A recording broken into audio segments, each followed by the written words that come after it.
Hey everyone, I'm Sebastian from Cinemageddon Reviews, and welcome to another episode of Stories from the Wasteland.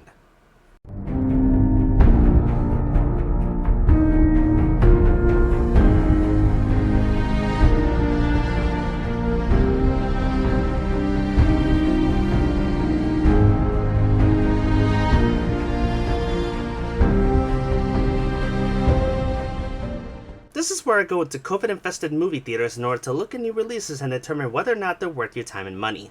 Today, we're taking a look at the saddest bit of wasted potential I've seen this entire year. This is Those Who Wish Me Dead. Or in this case, those who wish the audience to be bored. 'Cause I fucking was. Directed by Taylor Sheridan and written by both him and two other guys, including the author of the book it's based on, Those Who Wish Me Dead tells the story of a former smoke jumper named Hannah, played by Angelina Jolie, who after witnessing and failing to prevent the deaths of a bunch of kids in a forest fire she was tasked to put out, is now suffering from major movie PTSD. That is, the PTSD that only appears when the plot requires it to be there, then disappears when there is nothing more to say about it. Whoops! Meanwhile, a dad is on the run from a bunch of goons, played by Nicholas Hoult and Littlefinger himself, Aidan Gillen, who are trying to hunt him down for possession of sensitive information that, because this was written by three people, we never get to find out what it is. Also, Jon Bernthal is in here with a black pregnant wife, both of which add nothing to the movie and serve as nothing more than a waste of time. In case it wasn't obvious, I had a lot of problems with this movie. Too many for me to actually list in this review. So I'm gonna take it easy and be a little nice about this and actually start off by pointing out the bits that the movie actually did right. Let's say something nice, as hard as it is for me to do with this movie. Taylor Sheridan, despite having to share writing credit with two other people, has already left a good footprint when he wrote the sleeper hit Sicario, and its modestly decent sequel. In terms of writing action thrillers, he definitely has a good eye for plotting action sequences, and the cinematography definitely adds to some of the visuals that the movie presents.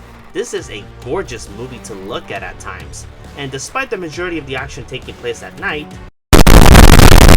the backdrop is covered by terrifying and realistic looking forest fires that add a very hell on earth vibe to the final climax of this movie.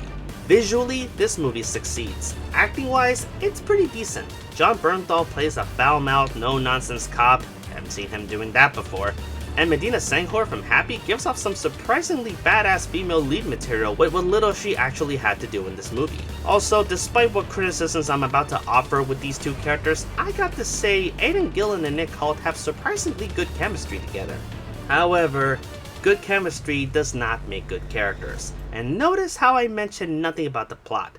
Well, there's a very good reason. I don't know what the fucking plot even is! Those Who Wish Me Dead is a malformed mess of a movie with terrible editing, a non-cohesive story, a muddled plot, and a lot of wasted potential. I mentioned before that this movie was written by three people, including the author of the book it's based on, and while I haven't read the book myself, I read up on the synopsis of the book, and let me tell you, if this movie was made as a commercial for the book, with the mindset of this movie is bad, the book was better, I would have believed it and read the book instead. I'm not going to judge this movie based on how it is compared to the source material, that's why Dominic Noble exists, which by the way, big fan.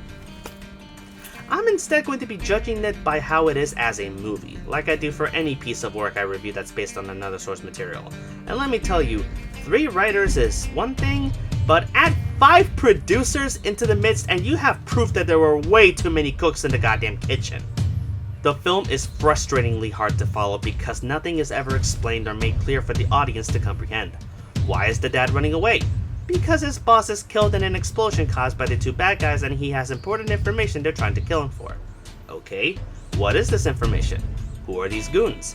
Who do they work for besides a miscast Tyler Perry given an Alex Cross level performance? I have no idea! None! I would never in a million years ever suggest to filmmakers that everything has to be spoon-fed to the audience just so they can understand everything that's happening. Less is more, show don't tell. I stand by these philosophies as a filmgoer. That being said, there is a big difference between leaving things up to interpretation and leaving the audience frustrated and confused. Here, the audience is frustrated and confused. Never mind the fact that these are some of the most incompetent bad guys I have ever seen in a movie since Harry and Marv from Home Alone. Shoot! The movie never establishes who these guys even are or why we should be intimidated by them. Yes, they're dangerous and violent. Take a number next to the other generically dangerous and violent bad guys in any action thriller ever. Because this movie doesn't take its time to establish who these people even are or what the big deal is with the info they're trying to get, it comes off as the two of them hunting some random people down for literally no reason. And whatever that reason is, apparently is not important enough to establish, either since we don't have a few more action scenes to film when we're not wasting 4 minutes seeing Jon Bernthal telling them to kill him, only for them to not kill him. Not only is the plot an incoherent mess, Angelina Jolie's character Hannah is the wettest wet blanket I've ever seen since an actual blanket I got wet for the purposes of this metaphor. Her big character arc is supposed to center around trauma she experienced from working as a smoke jumper and seeing a couple of kids die in a forest fire she was supposed to help put out. This is shown to the audience by a total of 3 PTSD episodes that she has throughout the movie, and they all happen within the first 30 minutes, and lead absolutely nowhere. It adds nothing to the plot, which you'd think it would considering a majority of her screen time is shared with Ben Little's character, but no! If anything, the big payoff at the end contradicts her trauma and her character arc. Spoiler alert, if you want to see this movie for yourself but don't want to get spoiled, then cut to this moment right here. You have been warned. The final climax of the movie shows Jolie facing off against Nick Hoult outside of the forest where an apocalyptic looking forest fire is closing in on them that mysteriously disappears overnight. God, this movie sucks. And as they're duking it out, Hoult is laying down wounded and tells her to finish him off. I'll give you 3 guesses what she does, and each one is she lets the fires kill him. So, what did the PTSD add to her character? How important was it that we had to keep reminding ourselves that she was unable to save children from a forest fire? What did this all lead to? Nothing!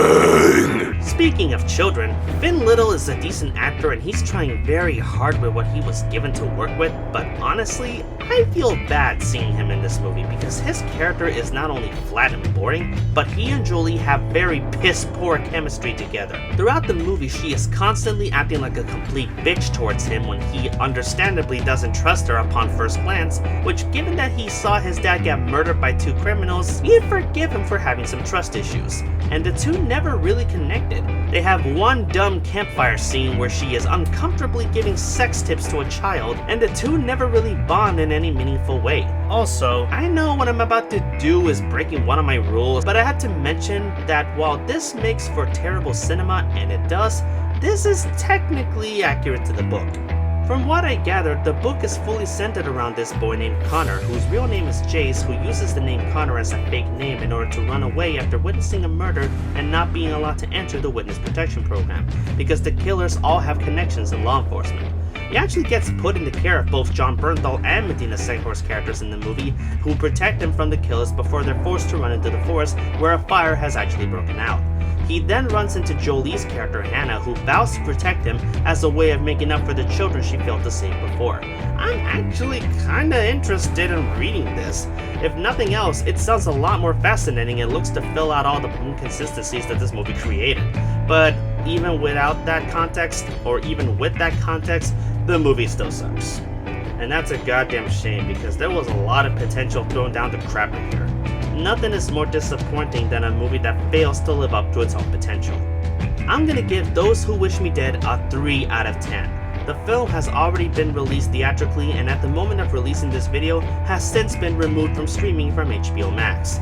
Not that you'd be missing out on anything, although if you do want to check this movie out, I recommend waiting for it to be made available for streaming again or when it becomes available to rent on Redbox. Even then, $1 a night for this movie is too much for the disappointment that it brings. And that's all the time for this video. Thank you so much for watching, and if you like what you see here and you would like to see more, then be sure to like, share the video with your friends, and subscribe for more content. And if you'd like to support the show, then check out our Patreon page for bonus content and exclusive rewards, including the chance to be able to request for a movie or show for us to review in the future. As always, I'm Sebastian from Cinema Again Reviews signing out, and I'll see you on the Wasteland.